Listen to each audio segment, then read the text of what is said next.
جیسا کہ میں نے عرض کیا کہ استعانت باللہ، مدد مانگنی ہو تو صرف اللہ، یہ دین کی روح کا ایک بہت اہم مسئلہ ہے، بہت اہم روح ہے دین۔ میں نے اسی لیے آج سورہ فاتحہ کی تلاوت کی شروع میں کہ اس مسئلے کی اہمیت جو ہے اس کا آپ کو اندازہ ہو جائے۔ سورہ فاتحہ جو ہماری نماز کا جزو لازم ہے، حدیث نبوی ہے لا صلاۃ لمن لم یقرأ بفاتحۃ الکتاب، سورہ فاتحہ کے بغیر کوئی نماز ہر رکعت میں ہم پڑھتے ہیں۔ یا یہ دوسری بات ہے فقہ حنفی کے مطابق امام پڑھتا ہے اگر جہری انداز میں تو گویا کہ پوری جماعت کی طرف سے لائے گی، لیکن اس پہ اتفاق کرتے ہیں سورہ فاتحہ ہی اصل نماز۔ اسی لیے ایک حدیث میں جو مسلم شریف میں آئی ہے حضرت ابو ہریرہ سے سورہ فاتحہ کی تجزیہ کیا گیا ہے تضابین کا، اور وہ حدیث قدسی قسمت الصلاۃ بینی و بین عبدی نصفین، اللہ فرماتا ہے میں نے نماز کو اپنے اور اپنے بندے کے درمیان برابر برابر تقسیم کر، بندہ کہتا اب اس کے بعد ساری تفصیل سورہ فاتحہ۔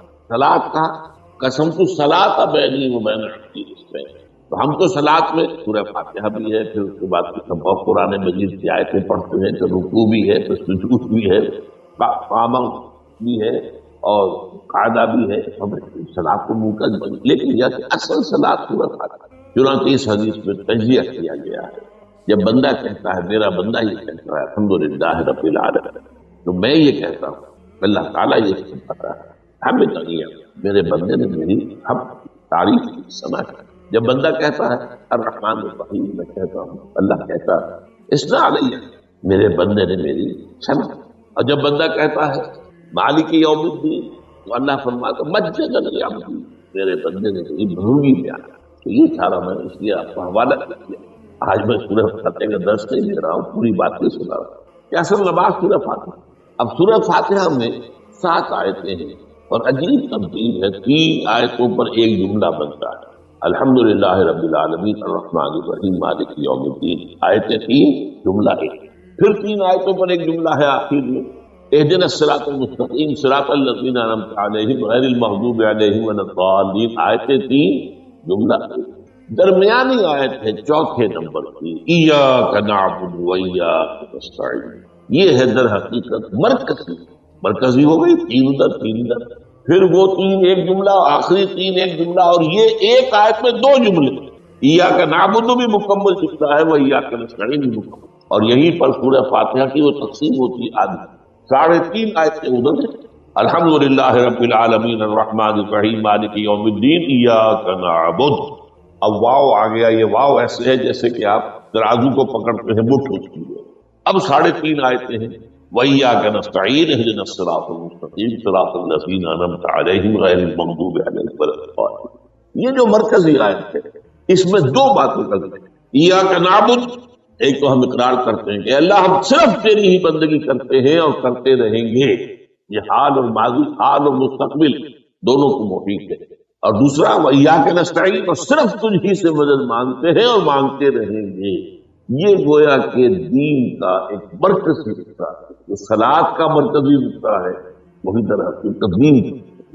اب ہم اس پر غور کر چکے ہیں، 40 نبوی کی حدیث نمبر 3 جو ہے وہ اس پر ہے ایاک نعبد، اس میں گفتگو ہو چکی ہے تفصیل سے کہ عبادت کا تصور کیا ہے، جس کے لیے انسان کو پیدا کیا گیا، وما خلقت الجن والانس الا لیعبدون، اور تمام رسولوں کی دعوت کا مرکزی نقطہ ان اعبدوا اللہ ما لکم من الہ غیرہ، زندگی آمد برائے بندگی، زندگی بے بندگی شرمندگی، اور اس میں جو کنفیوژن ہم نے پیدا کر دیا ہے کہ عبادت کو عبادات کے مترادف قرار دے دیا، نماز روزہ حج یہ عبادات ہیں، وہ عبادت جس کے لیے ہمیں پیدا کیا گیا ہے وہ یہ چیزیں نہیں ہیں، وہ ہے پوری زندگی میں ہمہ تن ہمہ وقت ہمہ جہت اللہ کی۔ ہر وقت نماز تو نہیں پڑھی جاتی، ہر روز روزہ تو نہیں رکھا جاتا، یہ جو کہا کہ میں نے صرف تمہیں پیدا ہی اس لیے کیا کہ میری عبادت کرو، تو عبادت سے متعلق چیزیں نہیں ہے، یہ در حقیقت اس عبادت کے لیے سپورٹ، جیسے 4 ستون ہیں ان پر چھت ہے، چھت کو سپورٹ دینے کے لیے ستون ہے، ستونوں کی معنویت ہی تب ہے جبکہ چھت ہو، ورنہ کیا کہیں گے کس لیے کھڑے کر دیے 4 ستون، پاگل پن کوئی، کس لیے، وٹ فار، جب تک کہ چھت کا تصور ہو۔ شامیانے کے لیے 4 آپ نے بانس کھڑے کیے اس لیے اس شامیانے کو سپورٹ کرو۔ تو اب اس میں جو ایک مضمون آیا وہ یہاں بھی آ گیا اس حدیث میں، تو قرآن مجید کی آیت میں ایاک، وَإِيَّاكَ نَسْتَعِينُ، یہ ہے دوسری بات جس پر کہ آج کی ہماری مرکزی جو مضمون ہے وہ یہ حدیث، تجھ ہی سے مدد مانگتے ہیں اور مانگتے رہیں گے۔ اللہ تعالیٰ سے مدد مانگنا، اب آپ یہ سمجھیے کہ مدد جو مانگی جاتی ہے مختلف الفاظ استعمال ہو سکتے ہیں۔ استعانت وہ اس حدیث میں بھی آیا، قرآن میں بھی آیا، سورۃ فاتحہ میں ایاک نستعین۔ استمداد مدد طلب کرنا، استنصار نصرت مانگنا، استدعاء کوئی دعا کرنا کسی کام کے لیے، استغاثہ کسی کی دعائی دینا، یہ تمام ایک قبیل کی چیزیں ہیں، ان کو جمع کر دیں استعانت۔ اب استعانت ایک تو ہے عام مادی دنیا کے اصول کے اندر میں کسی سے کہوں بھائی مجھے ذرا پانی پلا دینا، یہ بھی استعانت ہی دینا، میں نے اپنی ایک ضرورت کو پورا کرنے کے لیے اسی مدد کرنا، اس میں کوئی شرط نہیں، کوئی برائی نہیں، معلوم ہے یہ ایک عام مادی قوانین کے تحت ہوگا۔ یہ الگ بات ہے کہ حضور کے بارے میں یہ آتا ہے صلی اللہ علیہ وسلم کہ آپ کبھی ایسے کام کے لیے بھی کسی کو نہیں کہتے، یہاں تک کہ اگر آپ سواری پر ہوتے تھے اور آپ کا جو کوڑا ہے وہ نیچے گر گیا تو آپ اپنی سواری کو بٹھا کر یا اتر کر خود کوڑا اٹھاتے تھے، کسی سے کہتے نہیں تھے کہ مجھے ذرا اٹھا۔ تو یہ استدعاء، استعانت، استمداد، اس میں ایک درجے ہیں، بڑے اونچے اونچے درجے بھی ہیں، لیکن عام حالات میں ہم مادی قوانین کے تحت اگر کوئی مدد چاہے کسی سے تو بری بات نہیں، اس میں کوئی شرک نہیں، اس میں کوئی کفر نہیں، اگر کہ بعض حضرات کے نزدیک اس کا ایک درجہ ہے وہ میں بعد میں بیان کروں گا۔ لیکن یہ کہ ماورائی انداز کسی غیر مرئی حقیقی یا موہومہ شخصیت سے مدد مانگو، غیر مرئی حقیقی فرشتے ہیں، غیر مرئی ہے حقیقی، موہومہ جنہوں نے گاڈ اینڈ گاڈیسز اور آلہہ بنا لیے، دیویاں دیوتا بنا لیے، یہ موہومہ ان کے وہم کی پیداوار، وہ بھی غیر مرئی ہے، وہ ان کی انہوں نے تصویریں بنا دی ہیں پوجنے کے لیے، لیکن وہ یہ کہتے ہیں کہ یہ تصویریں جو ہم نے بنائی ہیں یا یہ مجسمے بنائے ہیں، بت بنائے ہیں، یہ صرف توجہ کے ارتکاز کے لیے تاکہ پورا مراقبہ کر سکیں، ہم اپنی توجہ کو مرکوز کر سکیں۔ ہمیں بھی پتہ ہے کہ ان بتوں میں کچھ نہیں، ایک عام ہندو ہے بیچارہ، عام جاہل دیہاتی، وہ تو یہی سمجھتا ہوگا کہ اسی میں اس بت ہی کے اندر ہے، لیکن جو پڑھے لکھے ہندو ہیں، جو تعلیم یافتہ لوگ ہیں، ڈاکٹر رادھا کرشنن بہت بڑا فلسفی تھا جو آپ کو معلوم ہے بھارت کا صدر رہا، بہت بڑا فلسفی، اس کی ایک کتاب ہے انڈین فلسفی، اتنی موٹی موٹی دو جلدیں ہیں اور بڑی باریک ہے، اس میں اس نے کہا کہ ہمیں بتوں میں کچھ نہیں سکتے، یہ تو صرف کنسنٹریشن، توجہ کو مرکوز کرنے کے لیے ہم نے ان کو بنا لیا ہے تاکہ ان کے ساتھ ایک ذہنی اور روحانی رشتہ قائم کرنے کے لیے اپنی توجہات کو مرکوز کریں۔ بہرحال یہ میں نے بتایا، ایک ہے غیر مرئی حقیقی، ایک ہے غیر مرئی موہومہ۔ غیر مرئی حقیقی میں فرشتے بھی ہیں، معلوم ہے یہاں موجود ہیں، کرامن کاتبین ہیں، لیکن میں یہ نہیں کہہ سکتا کہ ذرا میری یہ مشکل نہیں کرتا، اس فرشتے سے میں مخاطب نہیں، یہ شرک ہو جائے۔ حالانکہ ہمیں معلوم ہے فرشتہ ہے، فرشتے تو اس وقت ہمارے اس مجمع کو گھیرے ہوئے، حضور کی حدیث مجتمع قوم فی بیت من بیوت اللہ یتلون کتاب اللہ ویتدارسونہ بینہم الا حفتہم الملائکہ وغشیتہم الرحمہ۔ جب بھی کبھی میرے گھروں سے کسی گھر میں میرے بندے جمع ہوتے قرآن کو پڑھنے اور سمجھنے کے لیے، سمجھنے سمجھانے، تو فرشتے ان کے گرد گھیرا ڈالتے اور ان پر رحمت چھا دے اور سکینت ان پر آسمان سے نازل، اور اللہ تعالیٰ ان کا ذکر کرتا ہے فی من عندہ۔ دیکھو اے فرشتوں، تم تو کہتے تھے نا کہ اے اللہ تو یہ خلیفہ بنانے چلا ہے آدم، یہ تو دنیا میں فساد تو کیا ہے، دیکھو وہ میرے بندے وہ کیا کر رہے ہیں۔ اللہ تعالیٰ ذکر کرتا ہے ان کا اپنی اس مجلس میں، وہ جو ملائے اعلیٰ کی مجلس جو اللہ تعالیٰ کے قریب ترین جو فرشتے، تو فرشتے ہیں لیکن مدد نہیں مانتے۔ اسی طرح اب ذرا مسئلہ دوسرا وہ مختلف ہی ہو جائے گا۔ میں نے پہلے وہ بات کی جس میں اختلاف کا امکان ہے، فرشتے تو ہے ان پر ہمارا ایمان، اور اصل میں ایمان بالملائکہ ہی کی شکل بگڑی ہے، یہ جو گاڈز اور گاڈیسز بنا لیے گئے اور دیوی اور دیوتا بنا لیے گئے اور آلہہ بنا لیے گئے، ملائکہ ہی، ملائکہ کو اللہ نے ایک ایک کام کے اوپر معمور کیا ہوا ہے، یہ پہاڑوں کا فرشتہ ہے، یہ بارش کا فرشتہ ہے، یہ فلاں کا فرشتہ ہے، انہوں نے انہی کو دیوتا بنا لیا، بس غلطی کیا لگی کہ ان کا کوئی اختیار ہے۔ ہمارا ایمان کا فرشتوں کا اختیار کوئی نہیں، یفعلون ما یؤمرون، جو اللہ حکم دیتا ہے ان کا کوئی اختیار، بس یہ باریک سا پردہ ہے، یہی ایمان بالملائکہ بن گیا ہے۔ دیویوں دیوتاؤں کی شکل اختیار کی. عرب کے لوگ خدا کی بیٹیاں کہتے تھے ان کو، یہ فرشتے خدا کی بیٹیاں ہیں.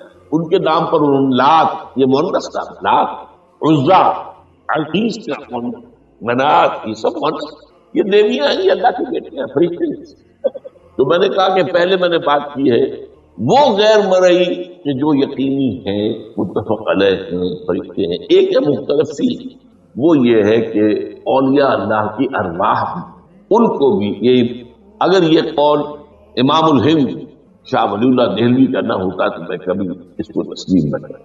ان کا قول کہ اللہ تعالیٰ اپنے جو بڑے محبوب بندے ہوتے ہیں ان کے انتقال کے بعد ان کی ارواح کو بھی فرشتوں کے جو درجہ اسفل ہے، سب سے نچلے درجے کے جو فرشتے ہیں ان میں شامل کرتے ہیں، اور اللہ کے احکام کی جیسے تنفیذ وہ فرشتے کرتے ہیں وہ بھی کرتے ہیں. اب یہ مختلف فی مسئلہ ہو گیا، سب کے نزدیک نہیں ہے، لیکن یہ کہ بعض کے نزدیک شاہ ولی اللہ کہہ رہے ہیں تو اس کو تو ہم اٹھا کر رضی کی ٹوکری میں تو نہیں پھینک سکتے. لیکن ان کو بھی نہیں پکارا گیا، وہ ہے، وہ بھی اللہ کی سول سروس کے اندر ہو گئے. سول سروس ہے نا، اس کے کارڈر ہیں. پٹواری سے آپ چلیں گے تو ریونیو کا پٹواری پر گرداور، اور گرداور سے گرداور، قانون گو، اور اس سے اوپر اور نائب تحصیلدار، تو فرشتوں کے بھی گریڈ، طبقہ اسفل، طبقہ اعلیٰ. تو اگر اللہ تعالیٰ اپنے نیک بندوں کی ارواح کو بھی شامل کر دے ہمیں کیا اعتراض ہے؟ اور اس کو ماننے سے کوئی شرک لازم نہیں آئے گا. ہاں انہیں پکاریں گے تو شرک لازم آئے گا. بات سمجھ باریک پر فرشتوں کو مانتے ہیں، پکار مدد نہیں مان سکتے. اسی طریقے سے ان کو آپ مانتے بھی ہو کہ وہ ملائکہ کی آخری صف میں ان کو بھی اللہ نے بھرتی کر لیا ہے تو ٹھیک ہے. لیکن یہ کہ آپ اختلاف کریں، اختلاف بھی کریں کہ اتنی بڑی بات کے لیے کوئی دلیل قرآن مجید سے ہمیں نہیں ملتی. یہ شخص کہتا ہے یہ کہ ایک قول ہے محدث کا ہے، لیکن در اس بات فرق جو بتا رہا ہوں ان کو یہ مان لینا کہ فرض کیجئے شیخ عبد القادر جو ہے بغدادی گیلانی رحمت اللہ علیہ، ان کی روح اب کہیں آ سکتی ہے، ارواح آ سکتی ہے، جیسے ملائکہ آ سکتی ہے، روح محمد صلی اللہ علیہ وسلم. لیکن ہم اس وقت محمد کو پکاریں گے نہیں، پکارا کسی نے، دعوت جب دعا کی کسی نے. یہ ذرا باریک سا فرق ہے جو ہمارے ہاں اس فرق کو نہ سمجھنے کی وجہ سے یا تو انکار کر دیتے صرف روح آئی نہیں، اور یا یہ کہ پھر ان سے دعائیں اور استدعا اور استغاثہ، یہ دونوں میں جو ہے انتہا ہے. اچھا، دنیا کے قانون کے تحت بھی جو میں نے کہا تھا میں بتاؤں گا کہ اس کا بھی ایک مرتبہ ہے. آپ نے کسی شخص سے ایک کام کے لیے کہا، وہ دنیا کے قوانین کے تحت ہے. فرض کیجیے آپ کسی سے کہتے ہیں میری فلاں جگہ پر سفارش کر دیجیے، میرا یہ مسئلہ ہے، 100% درست ہے، لیکن یہ کہ فرض کیجیے کہ میرا جو مدعا علیہ ہے یا جو میرا بند مقابل ہے وہ چرم زبان سے زیادہ یا وہ اس نے کوئی لمبی چوڑی سفارش جو ہے فراہم کرتی ہے، تو آپ بھی میری بات رکھ لیں. قرآن مجید میں آیا سورہ نساء من یشفع شفاعۃ الحسن، اچھی شفاعت کرنا صحیح بات ہے، اس کے اندر اللہ تعالیٰ نے اجر و ثواب رکھا ہے. اب آپ نے ایک دفعہ کہا اس نے نہیں کیا، دوسری دفعہ کہا نہیں کیا، پھر کہا تو یہ میں ایک بزرگ کا قول آپ کو بتا رہا ہوں کہ یہ شرک. ایک دفعہ کہا ٹھیک ہے یہ سوال ہے، دوسری دفعہ کہا یہ بھی کریے معاف. اب اس کا مطلب یہ کہ آپ نے یہ بات سمجھ لی ہے کہ آپ کا خیر اسی کے ہاتھ میں اور یہ شرک خفی ہو جائے. ٹھیک ہے آپ نے کہا اگر وہ کر دے کوئی بات نہیں، تو یہ باتیں بھی سمجھ لیتی ہے. کیونکہ آدمی جو ہے اگر پیچھے پڑ جاتا ہے کہتا رہتا مطلب معلوم ہوا کہ اس کے ذہن میں یہ بات بیٹھ گئی ہے کہ تمہارا خیر جو ہے، تمہاری بھلائی اسی کے ہاتھ میں. بہرحال اس تمہید کے بعد اب ہم پڑھ رہے ہیں. حضرت ابن عباس فرماتے ہیں رضی اللہ تعالیٰ عنہ، کنت خلف النبی یوم صلی اللہ علیہ وسلم، ایک دن میں حضور کے پیچھے تھا. اب پیچھے ہونے سے کیا مراد ہے؟ گمان غالب یہ ہے کہ سواری پر، جس کو ردیف بھی کہتے ہیں. واللہ عالم یہ بھی ہو سکتا ہے کہ چلتے ہوئے پیچھے پیچھے چل رہے ادب کے ساتھ. چچا زاد بھائی ہیں لیکن عمر میں تو بہت چھوٹے ہیں، نوجوان. اس کیفیت میں حضور نے اب ان سے خطاب کیا، یا غلام، اے نوجوان، اے لڑکے اے لڑکے، وعلمک کلمات، میں تمہیں تلقین کرتا ہوں چند کلمات. یہ ہے حضور کا طریقہ تربیت و تعلیم و تزکیہ. وہاں کو مدرسے نہیں تھے، وہاں کو درس کی محفلیں تو نہیں ہوتی. محفل تو ایک ہی ہوتی تھی ہفتے میں، وہ جمعے کا اجتماع ہے. باقی حضور کی صحبت ہے، فجر کی نماز کے بعد بھی آپ بیٹھے ہیں، صحابہ بیٹھتے ہیں، گفتگو ہو رہی ہے. اسی میں تربیت، اسی میں تعلیم، اسی میں تزکیہ. وہ علیحدہ ذکر کے حلقے جو ہے وہ ضربے مارنے کے لیے، یہ تو نہیں، یہ تو بات کی ایجاد ہے، یہ تو سب مانتے ہیں کہ یہ بات کی ایجاد ہے، یہ مخلوق کی ہے نہیں۔ بہرحال حضور نے اے لڑکے یا اے بیٹے جو بھی آپ اس کا ترجمہ کریں، میں تمہیں چند باتیں سکھاتا ہوں۔ مطلب کیا ہے؟ وَعَلِّمُكَ كَلِمَاتٍ مِّن تَوَجُّهِ، وہ بہت حفظ جان بنا لو۔ احفظ اللہ یحفظک، پہلا اللہ کی حفاظت کرو وہ تمہاری حفاظت کرے گا۔ اب اس سے مراد کیا ہے؟ عام طور پر سمجھا گیا ہے کہ اللہ کے احکام کی کوئی حکم ٹوٹنے دو، وہ تمہیں تمہاری حفاظت کرے۔ اور ایک مفہوم یہ بھی ہو سکتا ہے اللہ کو اپنے دل میں محفوظ رکھو، اس کی یاد سے اس دل کو، اس خانہ قلب کو خالی نہ مستحضر رکھو اللہ کو، تو اللہ تمہاری حفاظت کرے گا، اللہ تمہیں یاد رکھے گا۔ اور حدیث قدسی میں یہ الفاظ آئے، میرا بندہ جب مجھے اپنے دل میں یاد کرتا ہے میں بھی اسے اپنے دل میں یاد کرتا ہوں۔ جب میرا بندہ کسی محفل میں میرا ذکر کرتا ہے میں اس سے کہیں بہتر محفل میں اس کا ذکر کرتا ہوں۔ اللہ کی محفل تو ملائے اعلیٰ کی ہے، ملائکہ مقربین کی ہے۔ وہ جو امیر خسرو کا شعر ہے وہ پتہ نہیں کس کیفیت میں انہوں نے کہا ہے، خدا خود میر محفل بود اندر لامکاں خسرو، محمد شمع محفل بود شب جائے کہ منبود۔ اے خسرو رات میں جہاں تھا وہ رات کوئی کیفیت تھی جو گزری ہے، وہ ایک لامکان کی محفل تھی، اب مکان نہیں ہے، لامکان مادی نہیں ہے، اس کی محفل میں میر محفل اللہ تھا اور شمع محفل محمد صلی اللہ علیہ وسلم۔ خدا خود میر محفل بود اندر لامکان خسرو، محمد شمع محفل بود شب جائے کہ منبود۔ بہرحال اللہ کو تم اپنے دل میں مستحضر رکھو، اللہ تعالیٰ تمہیں بھی یاد رکھے۔ دوبارہ فرمایا احفظ اللہ تجدہ امامک تجاہک، اللہ کو یاد رکھو تو اپنے سامنے موجود پاؤ گے، جب چاہو دعا کرو۔ وہ جو واقعہ ہے کہ دل میں ہے، جب چاہو مخاطب ہو، دل کے آئینے میں ہے تصویر یار، جب ذرا گردن چھپائی دے کہیں دور تو نہیں، نحن اقرب الیہ من حبل الورید، تمہارے دل میں ہے، کہاں جا رہے ہو اس کو ڈھونڈنے کے لیے؟ اپنے دل میں۔ وہ جو بے دل نے کہا ہے ستم استگر حوست کشم بخیر سر و سمندرا، تجھے ان کا کم نہ دمیدئی در دل کشا بچمن درا۔ بڑے ستم کی بات ہے کہ تمہارا دل کہتا ہے چلو ذرا باغیچے میں چلو، پھولوں کی سیر کرو، یہ گلاب کا پھول ہے، یہ موتیا ہے، یہ سیر، ستم است، بڑے ستم کی بات ہے۔ وہ بھی ستم کیا ہو گیا؟ ستم است گر حوست کشد، تمہاری خواہش تمہیں کھینچتی ہے کہ بسیر سر و سمندرا، سر و سمند، ذرا ان کی سیر کرنے کے لیے آؤ، تجھے گنچا کم ہے، تو خود ایک گنچا، تو خود ایک پھول اللہ کا بنایا ہوا، اشرف المخلوقات، وہ اشرف المخلوقات سے بڑا کوئی پھول ہو سکتا ہے؟ تجھے گنچا کم نہ دمیدئی در دل کشا، اپنے دل کا دروازہ کھولو، بچمن ترا، اس کے اندر جو چمن آباد ہے وہ کیا ہے؟ روح۔ دل مسکن ہے، قلب مسکن ہے، تو احفظ اللہ تجدہ امامک یا تجاہک، اپنے سامنے بولو، اذا سالتا فاسأل اللہ۔ اب آ گیا وہ مرکز کی بات۔ دیکھو جب مانگو اللہ سے، غیر اللہ کے سامنے ہاتھ دراز کرو ہی مت۔ ایک حدیث میں آتا یعنی حرام نہیں، دنیاوی قواعد اصول قوانین کے تحت کسی سے مدد چاہنا کو سوال کرنا حرام نہیں ہے۔ وہ تو میں نے کہا کہ اس پر اصرار آپ کریں گے تو اس میں بو پیدا ہو جائے گی، بدبو پیدا ہو جائے گی، شرک۔ لیکن آپ کو سوال کریں مدد، اسی پر دنیا قائم ہے، ایک دوسرے کے ساتھ تعاون کے ساتھ۔ لیکن اونچا مقام کیا ہے؟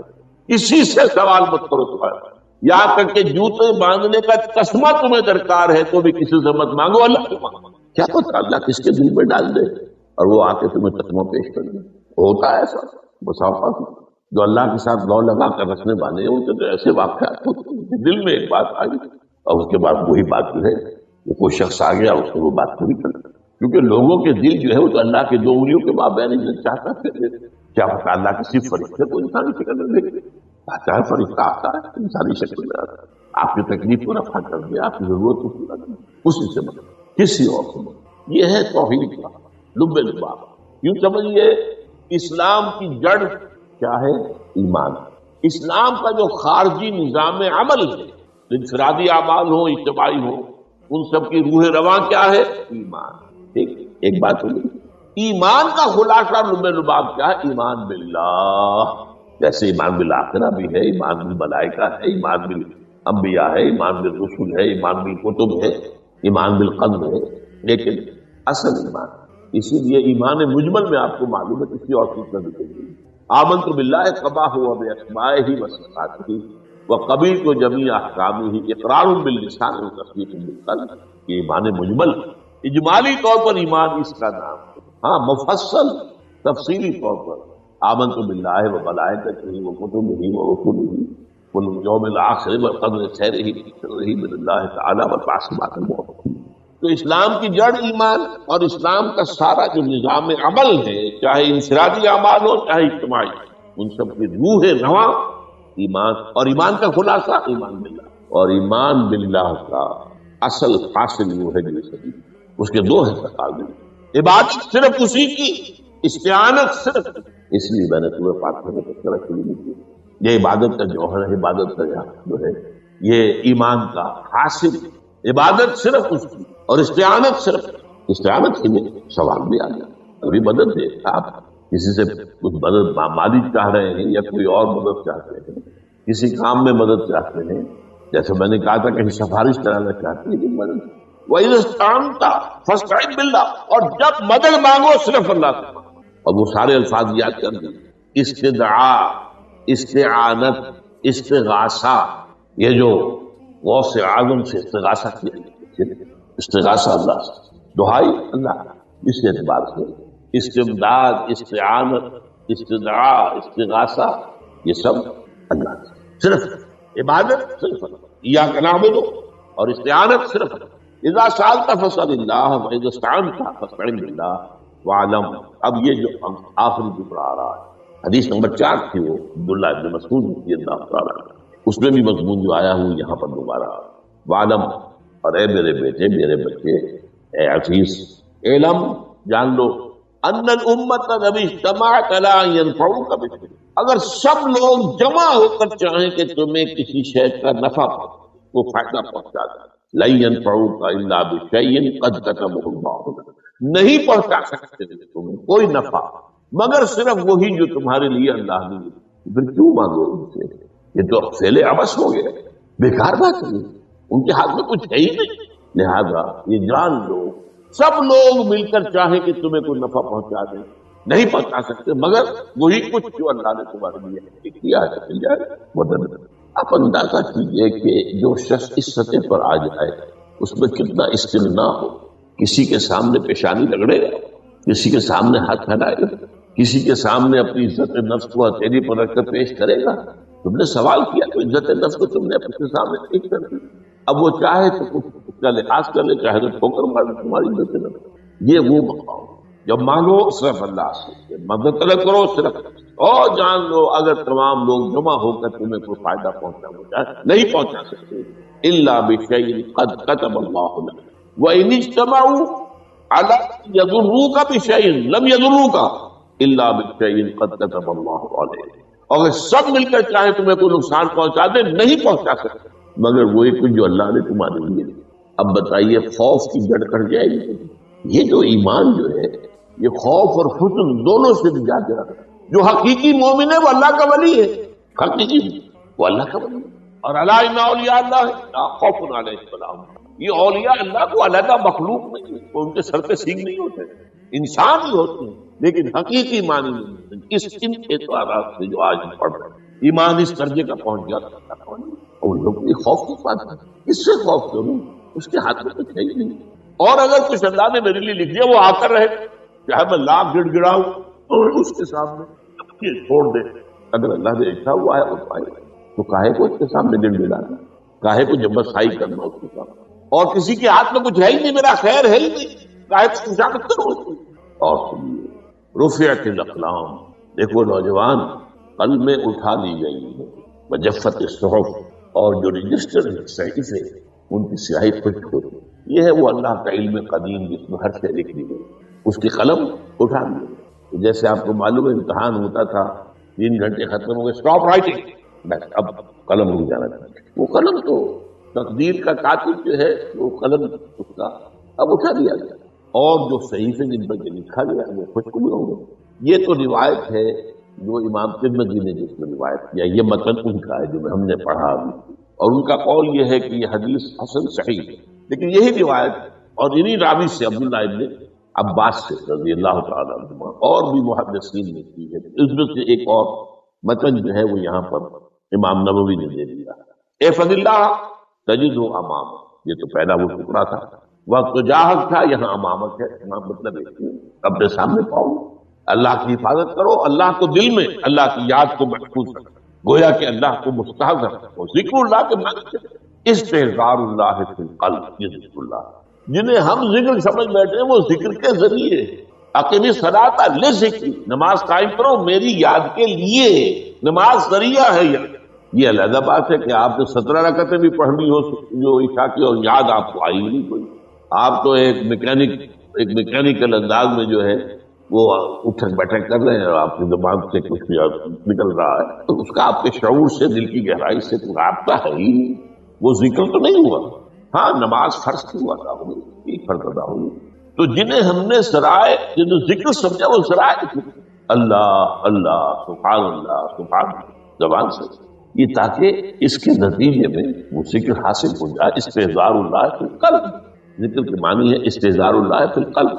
تعرف الی اللہ فی الرخاء، اور دیکھو کشادگی کے وقت میں تم اللہ کو یاد رکھو، اللہ کی طرف رجوع کیے رہو، بھول نہ جاؤ. وہ نہ ہو جو کبھی کہا تھا بہادر شاہ ظفر کے اشعار میں سے بہت زور کا شعر ہے. ظفر آدمی اس کو نہ جانیے چاہے کتنا ہی ہو فہم و ذکا، جسے عیش میں یاد خدا کرے، جسے عیش میں خوف خدا. وہ ہے کشادگی کی حالت میں جب تمہارے لیے کشادگی ہے اللہ کی طرف رجوع کیے رکھے. یعرف کا پھر سننا، تو اللہ اپنی توجہ تم پر رکھے گا. شدت کے وقت میں تمہیں کوئی تکلیف، وہ تکلیف کو تم پر آسان کر دے. تکلیف تو آنی ہے، لکھی ہوئی ہے، وہ تو آئے گی، لیکن یہ کہ اللہ تعالیٰ اس کی شدت کو، ایک ہی چیز ہے جس کو ایک انسان بہت شدت کے ساتھ محسوس کر رہا ہے، دوسرا آدمی اتنا نہیں محسوس کر رہا ہے. احساس کا معاملہ ہوگا. وہ تو اصل میں اگر انسان کی نرم کٹی ہوئی ہے تو احساس ہو گئی، پھر اسی ہوگی. تو اس اعتبار سے اللہ تعالیٰ تمہارے لیے اس شدت کی کمی کرے. وَعْلَمْ أَنَّمَا أَخْطَأَكَ لَمْ يَكُنْ لِيُصِيبَكَ، اور جان لو جو چیز تم سے چھوٹ گئی ہے، رہ گئی ہے، وہ ہرگز تمہیں ملنے والی نہیں تھی. اب آپ نے کسی ملازمت کے لیے درخواست کی ہے، درخواستیں مانگی گئی ہیں، اپنی سی محنت کر لی، نہیں ملی ملازمت. اب آپ بیٹھے ہوئے افسوس میں، رنج میں، غم میں، فلاں نے یہ کر دیا، فلاں نے یہ کر دیا، وہ فلاں جو ہے بڑی تکڑی سفارش لے آیا تھا، فلاں نے رشوت دے دی. چھوڑو میاں اس کو، وہ تمہارے لیے نہیں تھی. کاہے کو اپنے ذہن کے اندر یہ کھچڑی پکا رہے ہو؟ خواہ آپ شاید سوء ظن میں بھی مبتلا ہو رہے ہو، کسی نے نہ رشوت دی اور آپ سمجھتے ہو کہ رشوت دی ہے. یہ ساری چیزیں جو ساری فیات ان کی جڑ پر وعلم انما اخطاءک لم یکن لیصیبک وما اصابک، اور جو چیز تم پر آ گئی لم یکن لیخطئک، ہو ہی نہیں سکتا تھا کہ وہ تم پر نہ. یہ کر لیتا تو ہو جاتا، شاید یہ کر لیتا، میں نے ٹیکا پہلے لگوا دیا ہوتا تو یہ بات نہ ہوتی. بھائی وہ جو ہونا تھا وہ ہونا تھا. اب یہ وہ چیز ہے جس سے انسان میں کیفیت پیدا ہوتی، تسلیم و رضا. ہم بھی تسلیم کی خو ڈالیں گے، بے نیازی تیری عادت ہی صحیح. اے اللہ جو تو نے چاہا مجھے قبول. اسی لیے میں نے آپ کو آیت سنائی، سورۃ تغابن، ما اصاب من مصیبت الا باذن اللہ، کوئی مصیبت نہیں آتی مگر اللہ کی. ومن یؤمن باللہ یہد قلبہ، جو اللہ پر ایمان رکھتا ہو اللہ اس کے دل کو ہدایت دے دیتا ہے. ہدایت کس بات کی؟ تسلیم و رضا. ستمش گر ہوا ست کا شخص نہیں، یہ دوسرا شعر میں پڑھنا چاہتا تھا. سر دوستاں سلامت کہ تو خنجر آزمائے، نہ شبد نصیب دشمن کے شبد ہلاکت کے. اللہ تیری طرف سے ہے، مجھے قبول ہے، اور بظاہر مجھے تکلیف ہو رہی ہے لیکن یقیناً اس میں میرا کوئی خیر ہے. یدکل خیر، تیرے ہاتھ میں تو خیر ہی خیر ہے جو بھی تیری طرف سے آئے. سر تسلیم خم ہے. اور یہ مضمون جو ہے زیادہ بڑے پیمانے پر سورہ دین میں آیا. ما اصاب من مصیبت فی الارض ولا فی انفسکم الا فی کتاب من قبل ان نبرأہا، کوئی مصیبت نہیں آتی نہ تمہاری جانوں میں نہ زمین میں. زمین میں زلزلہ آ جانا، سیلاب آ جانا، کچھ اور زمین کا دھس جانا، یا یہ ہے کہ تمہاری جانوں میں کوئی بخار ہو گیا تو اور تکلیف ہو گئی، اچانک معلوم ہوا کہ انسان کو کینسر ہے اور کینسر بھی اب 3rd stage کو پہنچ گئی. لیکن جو بھی آیا ہے وہ اللہ کے علم قدیم کی کتاب میں پہلے سے لکھا ہوا، فی کتاب من قبل ان نبرأہا، یہ کتاب میں درج ہے اس سے پہلے کہ ہم اسے ظاہر کریں. اس کا نتیجہ کیا نکلنا چاہیے؟ لیکن لا تاسوا علی ما فاتکم ولا تفرحوا بما آتاکم، افسوس نہ کیا کرو جو تم سے جاتا رہے، چھوٹ جائے، کوئی عزیز فوت ہو گیا، کوئی موقع ہاتھ سے نکل گیا، ارے بھائی میں چوک گیا، بڑا موقع تھا، اب اس پر افسوس کرنا نہیں۔ جو چیز دیکھے لا تاسو علی ما فاتک ولا تفرح بما آتاک، جو اللہ تمہیں دے دے اس پر اتراؤ مت۔